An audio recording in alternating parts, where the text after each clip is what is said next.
sai cos'è il baccalà? No? Io non posso stare senza baccalà. Un primo passo verso una via europea del baccalà.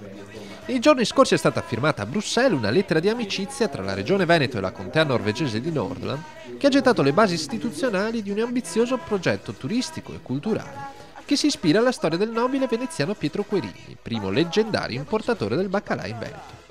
Una storia che risale al 1432, quando, scampato da un tragico naufragio che lo fece approdare nell'isola norvegese di Rost, Querini ripartì per il Veneto portando con sé 60 stoccafissi.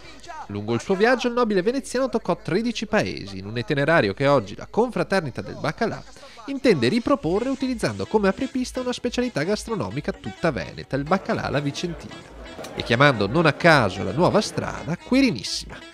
Questa via Querinissima può diventare un fatto di grande rilevanza culturale, oltre che turistica, oltre che gastronomica, tanto è vero che la nostra ambizione è di portare questa via Querinissima nell'ambito degli itinerari culturali europei riconosciuti dal Consiglio d'Europa.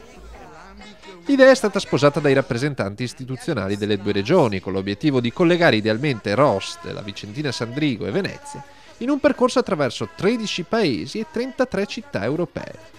Noi una settimana fa abbiamo chiuso come ogni anno questa festa del baccalà e anche quest'anno i numeri, i ritorni che abbiamo, le soddisfazioni delle persone, decine di migliaia che vengono ad assistere, sono la prima garanzia del potere e della bontà di questo progetto. Una strada del baccalà riconosciuta a livello continentale al pari di altri prestigiosi itinerari come il Cammino di Santiago, la Strada dell'Olio o la Strada del Vino.